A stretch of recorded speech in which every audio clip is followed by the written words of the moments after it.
ጄኔራሉ ልዩ ትዕዛዝ ስለመሰጠቱ ይፋ አድርገዋል። ህወሓት ወደ መሃል ሀገር ሰብሮ ለመግባት ባልተጠበቀ ግንባር የኢትዮጵያ ወታደሮች ለማጥቃት ስለማቀዱ ተሰምተዋል። ህወሓት ከውጭ ወደ ውስጥ በተለያዩ ግንባሮች ጥቃት ለመክፈት ሰፊ ወታደራዊ ስትራቴጂ ነድፎ በመንቀሳቀስ ላይ ይገኛል ይላሉ ጄኔራሉ። በሌላ በኩል በፕሪቶሪያ ስምምነት ምክንያት እኚህ ጄኔራል እንዲረሸኑ ትዕዛዝ ስለመሰጡ ተሰምተዋል። ክቡራን የኤኤንኤን ቤተሰብ በቆይታችን እነዚህን መረጃዎች በዝርዝር እንመለከታቸዋለን። ለቤቱ አዲስ የሆናችሁ ቻናላችንን ላይክ፣ ሼር እና ሳብስክራይብ በማድረግ የደወል ምልክቷን በማብራት የቤቱ አባል መሆን እንዳትረሱ። አሁን ወደ ዝርዝር ዘገባዎች እናልፋለን። አብራችሁን ቆዩ። ጄኔራሉ ጥብቅ ወታደራዊ ሚስጥሮች አጋለጡ። 4 ኪሎ ያነጣጠረው ህወሓት ወደ መሃል ሀገር ሰብሮ ለመግባት ባልተጠበቀ ግንባር ለመግባት አስበዋል ብለዋል። ቡድኑ ከውጭ ወደ ውስጥ በሱዳን በኩል በተለያዩ ግንባሮች ጥቃት ለመክፈት ሰፊ ወታደራዊ ስትራቴጂ ነድፈዋልም ሲሉ ነው ጄኔራሉ ያጋለጡት። ከዚህ በተጨማሪ ትልቅ ቁጥር ያለው የህወሓት ጦር እየከዳና እየፈረሰ ባለበት ወቅት በመላ ትግራይ አፈሳዎች ቀጥለዋል። በወልቃይትና አፋር ግንባር ሲጠበቅ የነበረው የህወሓት ጥቃት ባልተጠበቀ ግንባር ሊፈነዳ እንደሚችል የተናገሩት ጄኔራል ጻድቃን ገብረትንሳኤ ናቸው። ጄኔራል ጻድቃን በህወሓት ዝግጅት ላይ አስመልክተው በሰጡት አስተያየት በአፋርና አማራ ክልል አካባቢዎች በተደጋጋሚ ትንኮሳዎች የፈጸመው ህወሓት የትኩረት አቅጣጫው ቀይሯል ሲሉ ሌተናንት ጄኔራል ጻድቃን ገብረትንሳኤ አብራርተዋል። በምዕራብ ኢትዮጵያ ገፍቶ ወደ መሃል ሀገር ለመገስገስ አስቦ እየተንቀሳቀሰ ነው ያሉት ጄኔራሉ ይህ በቤንሻንጉል ጉሙዝ ክልል ግንባር ማለታቸው እንደሆነ ይጠቅሳሉ። ኤኤንኤን ሱዳን በአርሚ ሰባ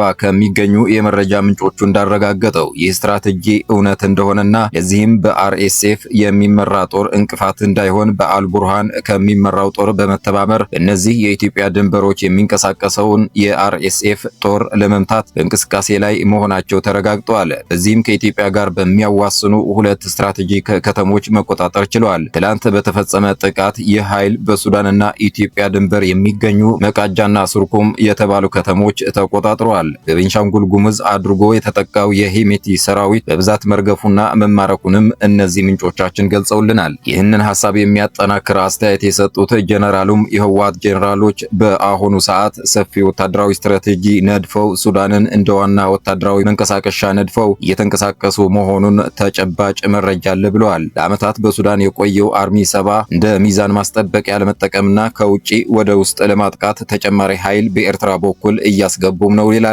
ለአብነትም በቅርቡ የተወሰነው የስታፍ አባላቱ በድሮን የተመታበትም አርሚ 13 በባድመ ተሻግሮ በኤርትራ ወደ ሱዳን ተሻግሮ አርሚ ሰባ መቀላቀሉንና ሌሎች አርሚዎች ሊጨመሩ እንቅስቃሴ ላይ እንዳሉም ፍንጭ ሰጥተዋል። ይህ ኃይል እስከ ኩምሩክ ድረስ ዘልቆ ውጊያ የጀመረና ተመቶ ወደ ኋላ መመለሱን የገለጹት ጄኔራሉ የግንባር መንግስት ትኩረት ባልሰጠበትና ኃይሉ ባላሰማራበት አቅጣጫ ጥቃት ለመክፈት እየተዘጋጀ መሆኑን የሚያመላክት ነው ብለዋል። ይህ ጥቃት ከህወሓት ጀርባ ያሉ ኃይሎች ቀጥተኛ ድጋፍ ለመስጠት እንዲችሉ የተሰላ ነው የተባለው ይህ ወታደራዊ ንድፍ እነዚህ ኃይሎች ግብጽ፣ ኤርትራና የጄኔራል አልቡርሃን ጦር ሲሆኑ ህወሓት በሱዳን በኩል ካጠቃ ከጀርባቸው በቅርበት የሎጂስቲክስ ቅርበት እንደሚጠቀሙበትም ገልጸዋል። ይህ በእንዲህ እያለ በተከዜ በኩል ከውስጥም ወደ ምዕራብ ሰብሮ ለመግባት ሊሞክር እንደሚችል ገልጸዋል። ከዚህ ጋር በተያያዘ የፕሪቶሪያውን ስምምነት የፈረምን ሰዎች እንድንረሸን ሐሳብ ቀርበዋል ሲሉም ጄኔራሉ ተናግረዋል። ጄኔራል ጻድቃን እንደተናገሩት የፕሪቶሪያውን ስምምነት የፈረምን ሰዎች ክህደት ፈጽማቸዋል በሚል እንድንረሸን በህወሓት ስራ አስፈጻሚ ሐሳብ ቀርቦ ነበር። የፈረምነውም ሰነድ ተቀዶ ይጣል ተብሎ ነበር ያሉ ሲሆን በዛን ጊዜ ጌታቸው አሰፋ የሆነ አጋጣሚ ካገኘ እኔን ለመረሸን ያስብ ነበር፣ ነገር ግን ስብሃት ያንን ካደረግ ትታሰራለህ እንዳለው ከቲቢኤስ ቲቪ ጋር በነበራቸው ቆይታ ተናግረዋል። የተከበራችሁ የኤኤንኤን ወዳጆች ዜናዎቻችን እነዚህ መስሉ ነበረ። ሌሎች ትኩስና ወቅታዊ ዝርዝር የትንታኔ ዜናዎች ቶሎ እንዲደርሷችሁ ቻናላችንን ላይክ፣ ሼር እና ሳብስክራይብ በማድረግ እንዲሁም የደወል ምልክቷን በማብራት አብራችሁን ሆኑ። መልካም ጊዜ